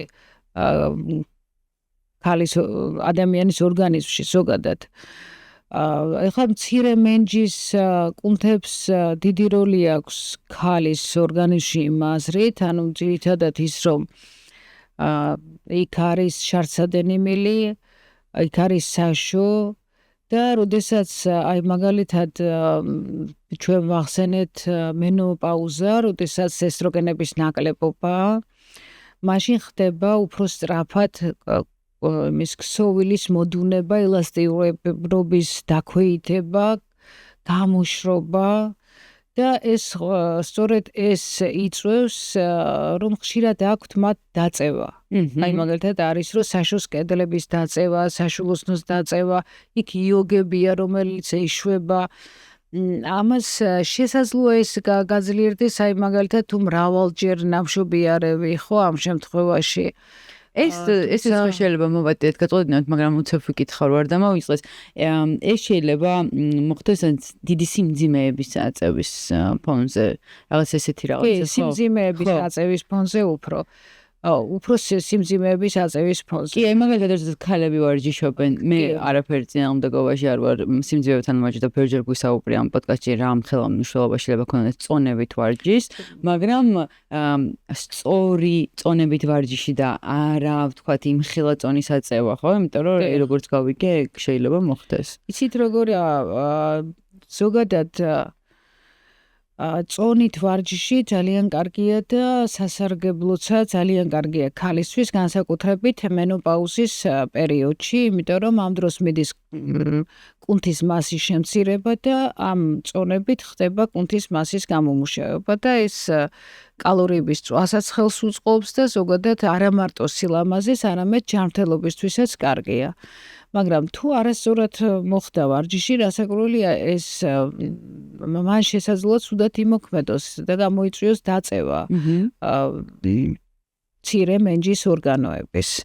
იგივე უნებლიე შარდვა ან ხშირი შარდვა, ეს პრობლემები, უროგენიტალური პრობლემები ძალიან ხშირია მენოპაუზაში, როცა ხდება ჯერთი რომ ბუნებრივადაც ხდება ქსოვილის ელასტიურობის დაქვეითება, ისევ როგორც სახეზე, კანი ხო, ისევე მენჯის ქსოვილიც ესეა. ამავე დროს, თუ ახლა ლიბიდოს თვალსაზრისით განვიხილავთ მცირე მენჯს, კი, აქაც არის რომ აი მაგალითისთვის თუ სიმშრალე აქვს, თუ აი ისევ ესტროგენების ნაკლებობით გამოწვეული ან ანთება, ან სქესობრივად გადამდები ინფექცია, ამ შემთხვევაშიც ლიბიდო მცირდება, იქიდან გამომდინარე, რომ ის იწვევს დისკომფორტს სქესობრივი კონტაქტის დროს. კი ბატონო. ესეთი იდეაში ესეთი კითხვა მქონდა იძულებითი სექსუალური კავშირზე, მინდა რომ მეკითხა. ჩვენ რაღაცა პატარა გასაუბრებებს ქონდა ამაზე, თუ არსებობს რაღაცა ზიანი ქალის რეპროდუქციულ სისტემაში, ანუ აღგრძნების გარეშე, როდესაც ხდება კავშირის დამყარება და შემდეგ უკვე რაღაცა განტვირთვის, ან ეს ორგაზმის გარეშე, როდესაც ქალს შეიძლება ქონდეს სექსუალური აქტი. ამ შემთხვევაში მე რა გულისხმობ იცით თვითონ ჯანმრთელობას თუ ადგენება რაიმე ზიანი. ხო, ანუ თუ ქალს აქვს სექსი, მაგრამ არ აქვს ორგაზმი, არ აქვს სიამოვნება და რამდენად ეს მავნეა ჯანმრთელობისთვის. როცა შვილოსნობის პრობლემით ჩემთან მოდიან, ხშირად სხვაშორის ზოგჯერ მეუბნებიან ესე, რომ კი მაქვს სქესობრივი კონტაქტი, მაგრამ არ მაქვს ორგაზმი, არ მაქვს სიამოვნება და მე ვფიქრობ, რომ ეს არის პრობლემა უთქვიათ ესე, რომ ეს არის პრობლემა, რომ მე არ ვორსულდები და მე ყოველთვის ვამბობ, რომ აი მაგალითად რეპროდუქციისთვის ყოველ შემთხვევაში სხვა რამე ჯერჯერობით არ დამტკიცებულა ესე მეცნიერებულად, მაგრამ რეპროდუქციისთვის, ანუ შვილოსნობისთვის საერთოდ არ არის საჭირო არც ორგაზმი, არც სიამოვნება, მთავარი არის, რომ სპერმის სითხე მოხდეს იქ, სადაც საჭიროა და დანარჩენი კიდე გარემოებები იყოს ნორმაში. მაგრამ რამდენად საზიანოა ეს ზოგადად ჯანმრთელობისთვის და არის თუ არა საზიანო. ეხლა ესე ორგანულად, საზიანო შეიძლება იყოს იმ აზრით, სხვადასხვა კუთხით ხო ვფიქრობ, ერთი ის რომ თუ არ არის აღზნება, თუ არ არის ლიბიდო აღზნება, ამ შემთხვევაში არ ხდება იმ სპეციფიური სითხის გამომუშავება საშოში, ეს იწვევს სიმშრალეს და სქესობრივი აქტი ხდება მტკივნეული. და ამავე დროს ეს ფსიქოლოგიურად შეიძლება რაღაცნაირად დაძაბოს ალბათ, ხო, ქალი, რომ არანაირ ვერაფერს ვერ გრძნობს და აქვს მაინც სქესობრივი აქტი და რაღაცნაირად ეს შეიძლება დათრგუნოს. აი, ამ აზრით შეიძლება იმოქმედოს და ასე თუ მივყვებით ფსიქოლოგიურმა განწყობამ შეიძლება ყველაფერზე იმოქმედოს, როგორც ასევე პირიქით კიდე უფრო დათრგუნოს ლიბიდო, მაგრამ იმ აზრით რომ აი ვთქვათ, რადგან არ მაქვს ეს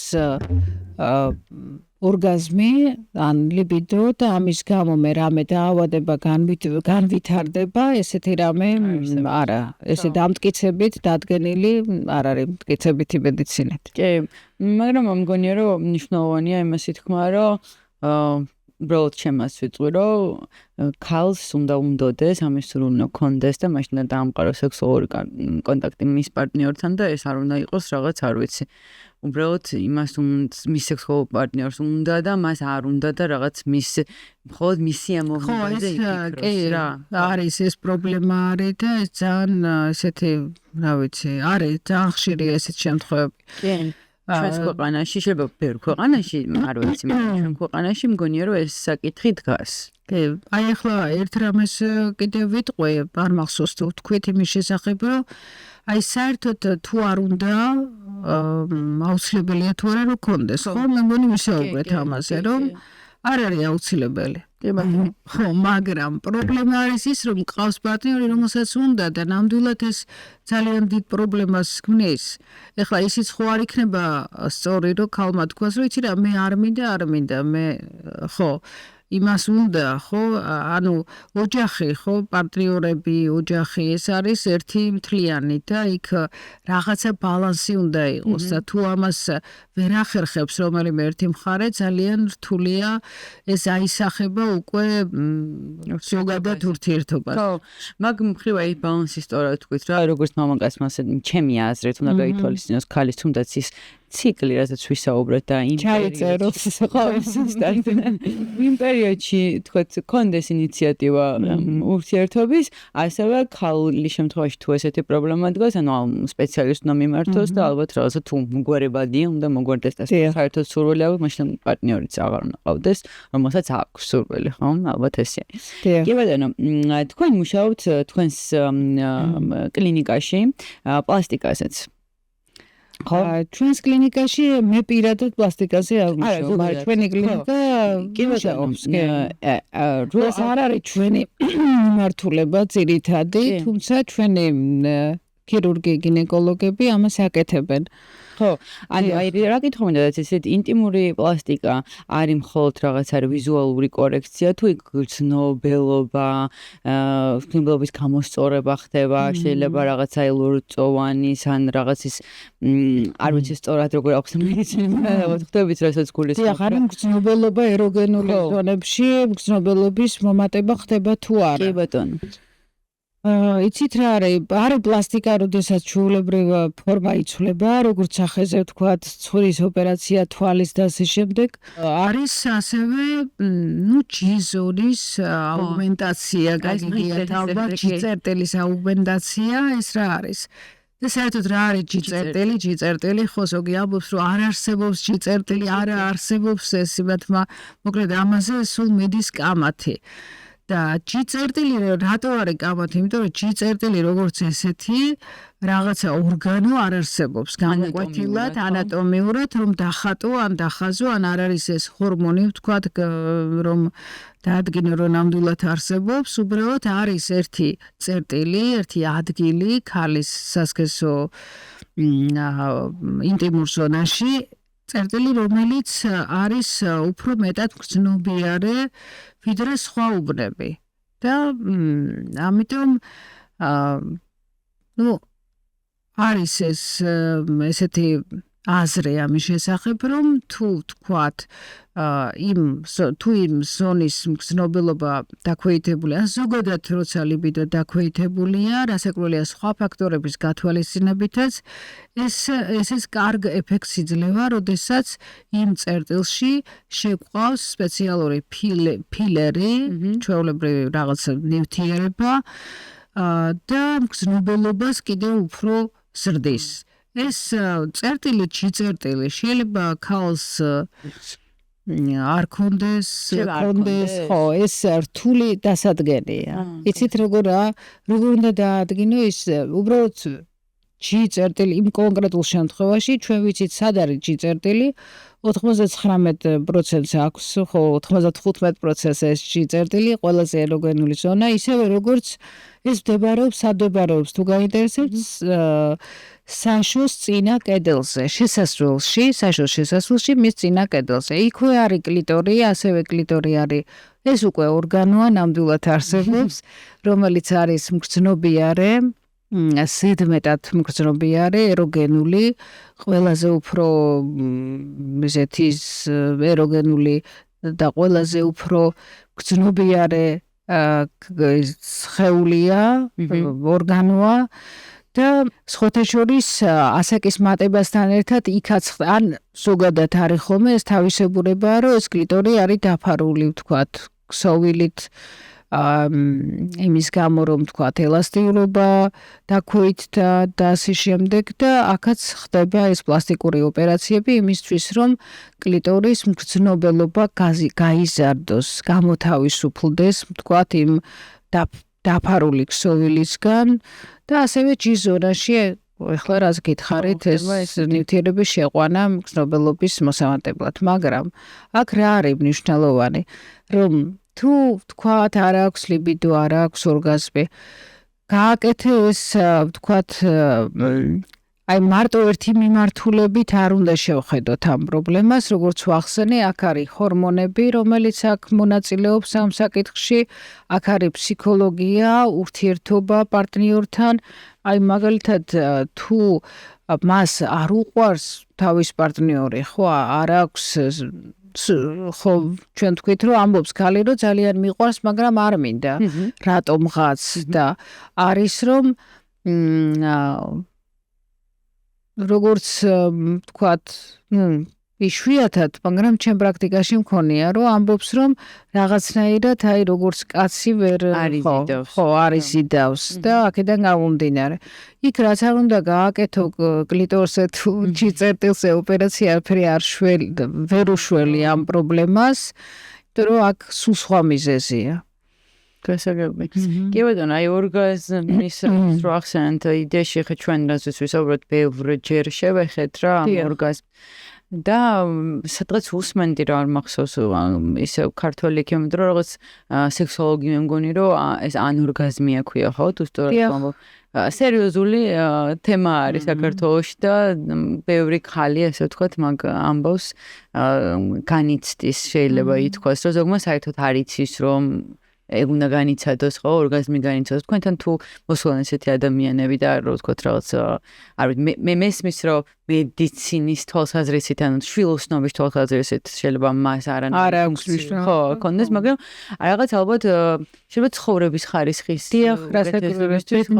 ბედნიერებისთვის ხო ერთ-ერთი შემადგენელია ხო კი როგორ არა მომმართავთ ესეთ შემთხვევაში და ზუსტად სწორედ ის რასაც მე ვამბობდი ახლა რომ აი ჯიწერტილი იგივე ეს კლიტორზე რაღაც მანიპულაციები იგივე ფსიქოლოგიური ფაქტორები აი ამ ორგაზმის საკითხში ფსიქოლოგიური ძალიან მნიშვნელოვანია თუ მაგალითად როგორც ვახსენე პაციენტი რომელსაც აი ვთქვათ ქალი რომელსაც ყავს ძალიან ეჭვიანი არანორმალურად ეჭვიანი მეუღლე როგორ შეიძლება რომ ის ქალი იყოს მოდუნებული როგორ რელაქსი კონდეს ისეთი და როგორ შეიძლება რომ სქესობრივი აქტის დროს ის არ იყოს დაძაბული რასაკვირველია ის იქნება დაძაბული რასაკვირველია მას არ ექნება ორგაზმი და რო კონდეს ეს უფრო გასაკვირი იქნებოდა და ერთი კითხვაც შეიძლება თქვენი პროფილიდან გამოვდივარ და ისევ ვუკითხავ მაგრამ მაინც გითხრათ რადგან საშუალო ყველა სექსუალური აქტის დროს შეიძლება რომ ქალმა განიცადოს ორგაზმი ეს ჩვეულებრივი ამბავია თუ ანუ აი ხო ხვდებით რა თქმა უნდა მე კითხვა გაუჩნდეს მაყურებელს რა რომ აუცილებელია როგორ არის იცით აი ესეთი კანონი და წესი არ არსებობს რომ აი აუცილებლად ესე უნდა იყოს რომ აი ყველაზე უნდა კონდეს ორგაზმი კაცის ფიზიოლოგია და ანატომია ფიზიოლოგია უფრო და ჰორმონალური სისტემა უფრო სხვანაირადაა მოწყობილი და მას გაცილებით უფრო მაღალი აქვს სექსუალური ენერგია და აქედან გამომდინარე შეიძლება კი რომ სხვანაირად ვერც მოახერხებს ის სქესობრივ აქტს თუ მას არ ექნება ახსნება ხო და ქალის ფიზიოლოგია კიდევ სხვანაირადაა შეიძლება არ კონდეს ყველა დროს ორგაზმი შეიძლება კონდეს ესე კაცსაც შეიძლება არ კონდეს ყოველთვის მაგრამ ეს არ არის პათოლოგია ეს არ არის დაავადება უბრალოდ ისე ვიმეორებ თუ ეს გიქმნის პრობლემას თუ არასდროს განგიცდია და გინდა განიცადო უნდა გაიარო კონსულტაცია ალბათ სპეციალისტებთან შეიძლება არაერთთან რამდენიმე სპეციალისტთან თქვენ თვლით და მე შეგაწყვეტნიათ ვისთან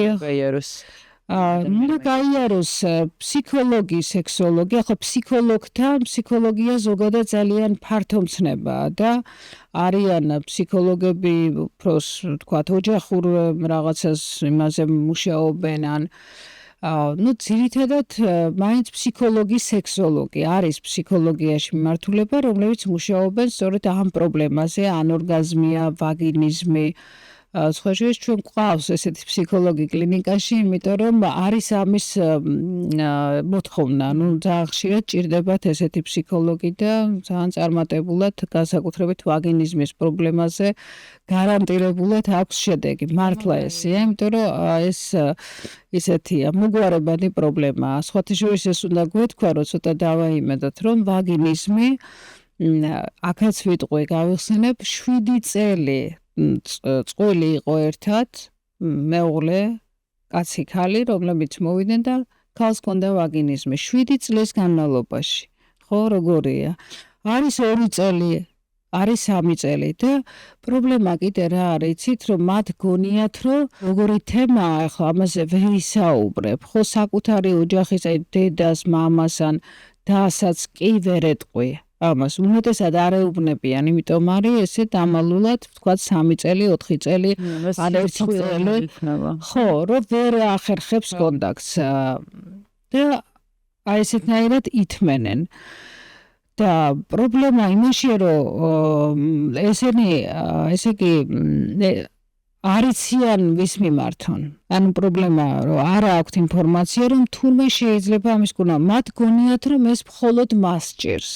რომ ესეთი ყველა ნორმალურად ჩემი მეგობარი, ჩემი კლასელი თუ თანამშრომელი ყველა ნორმალურად ისე ხო ეხლა ნორმალურად ესე გონია ეს გვერდიდან ჩანს ეს დროის მოუყვება. ხო ეს რას მაგაზია დამოკიდებული. და გონია რომ მხოლოდ თვითონ ამიტომ მე ყველას ვეუბნები აი ძალიან მნიშვნელოვანია რომ დაამშვიდო ამ ხრივ რომ მართლა არ აქვს მხოლოდ მე ძალიან ბევრს აქვს და ძალიან ბევრ ხალხს აქვს ეს პრობლემა მეტნაკლებას ზოგს ძიმე როცა საერთოდ ვერ ახერხებს ზოგს ნაწილობრივ როცა ახერხებს მაგრამ აქვს ტკივილი სქესობრივი აქტის დროს და მთავარია რომ მოგვარებადია აბსოლუტურად თუ თვითონ მოინდომა ხო ჩვენ თვითონ ყველაფერი ძირითადად მოგვარებადია ხო უსაშველო არაფერი ის რაზეც საუბრობთ ყველაფერი მოგვარებადია კი მათ შორის მენოპაუზის პრობლემებიც კი და თქვენ მოყევით როგორი წინსვლები არის მაგ კუთხით ძალიან დიდი მადლობა დიდი მადლობა თქვენთან საუბარი. მადლობა საინტერესო კითხვებისთვის. მადლობა. მგონია რომ ქალებსაც და მამაკაცებსაც ამ კუთხით კიდევ უფრო მეტი ინფორმაცია მივეცით, იმიტომ რომ მე 31 წლის ვარ და მახსოვს როგორი ტაბუდადებული იყო საერთოდ ამ თემებზე საუბარი და არავინ არ საუბრობდა და მგონია რომ აი ეს რაღაცნაირად შეიძლება მეცნიერულად, ფსიქოლოგიურად ამ თემის გაშლა ბევრ ადამიანს წაადგება და მათ დიდი მადლობა თქვენ. და ბოლოს შემოყურებელს მიმართავ ტრადიციულად, თუ მოგეწონებათ ეს ეპიზოდი, აუცილებლად მოიწონეთ, იცით რომ ეს მეხმარება, გამოხატეთ თქვენი აზრით და გაუზიარეთ, ვისაც თვლით რომ ეს თემა დაინტერესებს და თუ პირველად უყურებთ ცოდნის მოყვარა პოდკასტს, გამოიწერეთ არხი, იმიტომ რომ გონია რომ საინტერესო თემებზე საუბრობთ და ბევრ საინტერესო თემას შევეხებით, რაც უფრო მეტნი ვიქნებით. მადლობა.